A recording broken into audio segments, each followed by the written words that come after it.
بسم اللہ الرحمن الرحیم۔ رسول اکرم صلی اللہ علیہ وسلم کو اپنے نواسے امام حسن علیہ السلام سے بے پناہ محبت تھی اور اپنے اصحاب کو بھی حکم کرتے کہ وہ ان سے محبت رکھیں۔ چنانچہ رسول اکرم صلی اللہ علیہ وسلم نے فرمایا، اللہ میں ان سے محبت کرتا ہوں، تو بھی ان سے محبت فرما، اور جو کوئی ان سے محبت کرتا ہے اس سے بھی محبت فرما۔ ایک اور مقام پر ارشاد فرمایا، جو کوئی بھی اہل جنت کے سردار کو دیکھنا چاہتا ہے اسے چاہیے کہ حسن علیہ السلام کو دیکھے۔ امام حسن علیہ السلام ایک زاہد اور عبادت گزار ہستی تھے۔ آپ نے 25 حج انجام دیے۔ آپ علیہ السلام کے حسن و اخلاق اور ثقافت کا چرچا زبان زد عام ہے۔ امام حسن علیہ السلام کی ایک غیر معمولی صفت جس کے دوست اور دشمن سب معترف تھے وہ حلم کی صفت تھی۔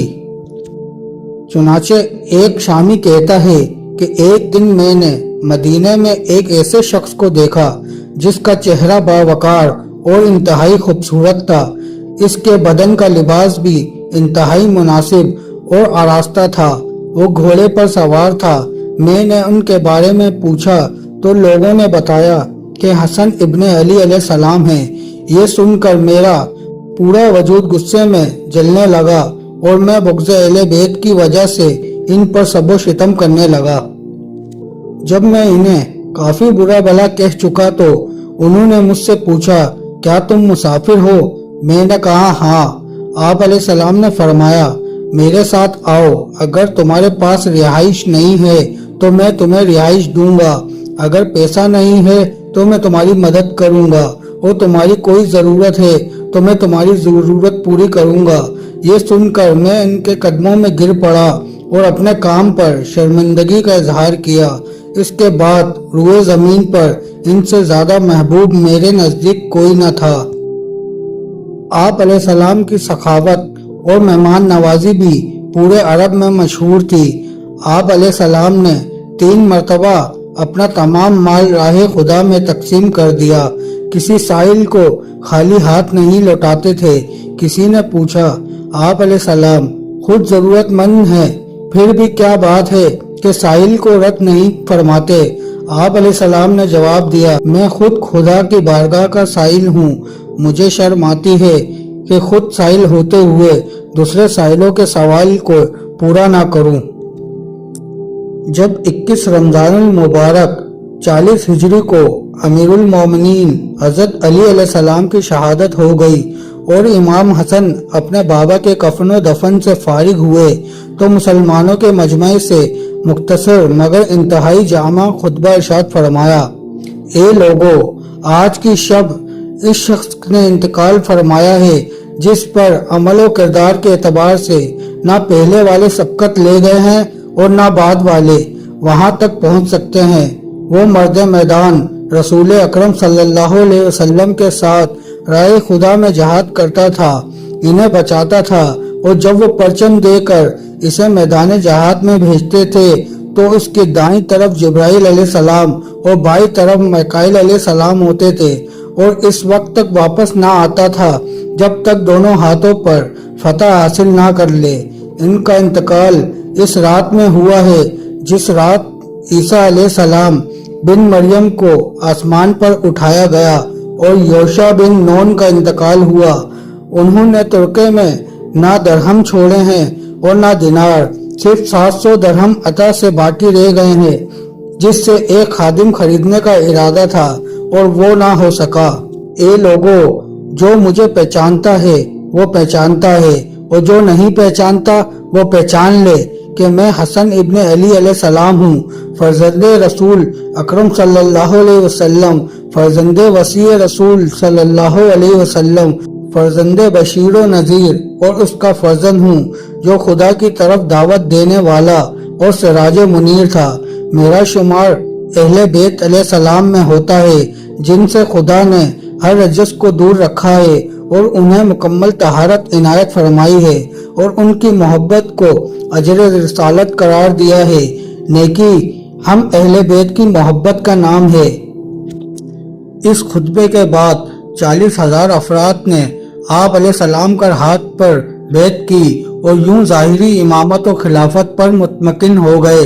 लेकिन इमामत के सिलसिले में इमाम हसन अलैहिस्सलाम के सामने एक बहुत बड़ी मुश्किल थी, और वो ये कि मदीना मक्का, बसरा और इस्लामी ताकत का मरकज कूफा तो आपके इल्म और अदल के सामने झुक गए और आप अलैहिस्सलाम के हाथ पर बैत कर ली, मगर शाम अबू सुफियान के बेटे मुआविया के ज़ेर तसल्लुत था। आप अलैहिस्सलाम की बैत पर राजी ना हुआ। खत्म मरतबत सल्लल्लाहु अलैहि वसल्लम की रहलत के बाद अबू सुफियान और उसकी औलाद की हमेशा ये कोशिश रही कि धोखा, फरेब और मक्कारी के जरिए इस्लामी मुआशरे पर हुकूमत कायम करके इस्लाम के हकीकी चेहरे को दागदार कर दिया जाए। लेकिन वो इस बात से भी अच्छी तरह वाकिफ थे कि इस्लामी मुआशरे से अदलो इंसाफ और इलाही तालीमात को मसक करना इस वक्त तक मुमकिन नहीं जब तक खानदान अहले बैत अलैहिस्सलाम का एक न एक फर्द मौजूद है। मुआविया, जो पहले ही शाम में मालो दौलत और मुस्तकिम परवरिंदा के बाइस सादा लोगों में खानदान अली इब्न अबी तालिब अलैहिस्सलाम के खिलाफ जहर बढ़ चुका था, जब इसको मालूम हुआ कि अहले कूफा ने इमाम हसन अलैहिस्सलाम के हाथ पर बैत कर ली है और इराक की हुकूमत फिर औलाद अली अलैहिस्सलाम की तरफ जा रही है, तो फौरन रेशा दवानियां शुरू कर दी और कूफे पर हमला करने के लिए 60,000 का लश्कर रवाना कर दिया। इधर इमाम हसन अलैहिस्सलाम को इत्तला हुई तो आप अलैहिस्सलाम ने 12,000 का लश्कर केस इब्न साद रज़ी अल्लाह ताला अन्हु की सरकर्दगी में मुआविया की पेशकदमी रोकने के लिए रवाना किया। लेकिन मुआविया ने अपनी फितरी मक्कारी से काम लेकर केस बिन साद रज़ी अल्लाह ताला अन्हु और इमाम हसन अलैहिस्सलाम दोनों के लश्कर में ये खबर आम कर दी कि इमाम हसन अलैहिस्सलाम और मुआविया के दरमियान सुलह हो गई है।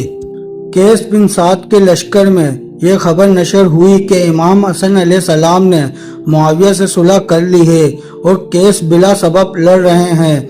इमाम हसन अलैहिस्सलाम के कैम्प में ये खबर नशर हुई कि केस रज़ी अल्लाह ताला अन्हु ने मुआविया से सुलह कर ली है और इमाम हसन अलैहिस्सलाम बिला सबब जंग करना चाहते हैं। इस तरह लश्कर में फूट पड़ गई और तहकीम के मौके पर इमाम अली अलैहिस्सलाम को दीन से खारिज कहने वालों ने इमाम हसन अलैहिस्सलाम पर भी दीन से मुनहरिफ होने का इल्जाम लगा दिया। नौबत यहाँ तक पहुँच गई कि इमाम हसन अलैहिस्सलाम के कदमों के नीचे से मुसल्ला इबादत तक खींच लिया गया, यहाँ तक कि अपनों की तलवार से आप अलैहिस्सलाम जख्मी हो गए। आपको मदाइन में कई दिनों तक ज़ेरे इलाज रहना पड़ा। इस मौके पर इमाम हसन अलैहिस्सलाम को दर्जे झिल मसाइल दरपेश थे। इमाम हसन अलैहिस्सलाम के जख्मी होने के बाद शदीद इख्तलाफ पैदा हो गया। लोग मुसलसल जंगों से आजिज आ गए थे। माले गनीमत की उम्मीदें खत्म हो गईं। मुआविया ने रिश्वत देकर इमाम हसन अलैहिस्सलाम के कई सरगर्दा रहनुमाओं को खरीद लिया। मदाइन के लोगों की तरफ से इमाम हसन अलैहिस्सलाम का साथ ना देने की वजह से सूरत हाल मजीद संगीन हो गई थी और मुकाबले के इम्कानात बिल्कुल खत्म हो गए। शाम से लश्कर को मादी, मानवी और नफ्सियाती तौर पर बरतरी हासिल हो गई थी। अम्वाल की फरावानी तो पहले भी थी और अफरादी कुव्वत में भी इजाफा हो गया। यूं वो अपने हाकिम की फरमाबरदारी पर हर हाल में सरबस्ता थे। इमाम हसन अलैहिस्सलाम की ज़ाहिरी फतह का कोई इम्कान बाकी नहीं बचा था। अगर इमाम अलैहिस्सलाम जंग करते तो आप अलैहिस्सलाम का साथ देने के लिए चंद मुखलिस सहाबा रह गए थे और इनकी शहादत के बाद हकीकी इस्लाम का नाम लेने वाला भी कोई ना रह जाता। मुसलमानों के खून और जान की हिफाजत इमाम अलैहिस्सलाम पर आयद होती है। वो इस वक्त तक जहाद का हुक्म नहीं देता जब तक फतह यकीनी ना हो या कुर्बानी दीन के हक में मुफीद साबित ना हो। जबकि मौजूदा सूरत हाल में इमाम हसन अलैहिस्सलाम के सामने ना तो फतह यकीनी थी और ना ही कोई कुर्बानी इस्लाम के हक में मुफीद थी। सबसे बड़ी बात ये थी کہ خود मुआविया भी अपनी तमाम मकारियों के बावजूद सोच रहा था कि हसन इब्न अली अलैहिस्सलाम को झुका लेना मुमकिन नहीं है। मुवाफिकत के बगैर अपनी हुकूमत का कोई कीमत नहीं है। चुनाचा इसने सुलह का रिश्ता इख्तियार किया। बज़ाहिर इंतहाई फराक दिली का मुजाहरा करते हुए एक सादा कागज इमाम अलैहिस्सलाम की खिदमत में भेज दिया गया कि हम आपके शराइत पर सुलह करने के लिए तैयार हैं। अब इमाम हसन अलैहिस्सलाम के सामने चंद मसाइल आ गए। सुलह का इनकार कर दें तो इस्लामी तालीमात के खिलाफ वर्जी होगी और सुलह पर आमादा हो जाएं तो लश्कर में मजीद हंगामा हो जाएगा। चुनाचा आप अलैहिस्सलाम ने मामले के साथियों के सामने रख दिया कि अगर अब भी जहाद के लिए आमादा हो तो इत्माम हुज्जत के लिए जहाद करने पर तैयार हो, लेकिन तुम लोग जिंदगी चाहते हो तो मैं किसी के साथ जहाद नहीं करूंगा। लश्कर ने मुकम्मल तौर पर अल बका का नारा लगा दिया। आप अलैहिस्सलाम ने देख लिया मेरे बारे में नाना रसूल अल्लाह सल्लल्लाहु अलैहि वसल्लम ने जिस सुलह का जिक्र फरमाया था, अब इसी का वक्त आ चुका है। चुनाचा आप अलैहिस्सलाम ने सुलह की मंजूरी दे दी और दर्जा ज़िल शराइत लिख कर मुआविया को भेज दी। हुकूमत मुआविया के हाथ रहेगी बशर्त वो एक किताब खुदा और सुन्नत रसूल पर अमल करे। मुआविया को अपना वली अहद नामजद करने का हक ना होगा। इराक के लिए अमूमी तौर पर अमन व अमान का हुसूल होगा। मुआविया खुद को अमीरुल मोमिन नहीं कहेगा। मुआविया के पास शहादतों का क़याम ना होगा। अमीरुल मोमिनीन अली अलैहिस्सलाम पर सब्बो शितम का सिलसिला बंद कर दिया जाएगा। हर साहिब हक को इसका हक दिया जाएगा। शान अहले बैत के लिए अमूमी चोर से अमन व अमान रहेगा। अहवास का खिराज जमल व सफीन के मकतूलीन की औलाद को दिया जाएगा। कूफे का बैतुल माल इमाम हसन अलैहिस्सलाम के कब्जे में रहेगा। इमाम हसन अलैहिस्सलाम, इमाम हुसैन अलैहिस्सलाम और अहले बैत अलैहिस्सलाम के खानवादा को किसी तरह की अजियत ना दी जाएगी।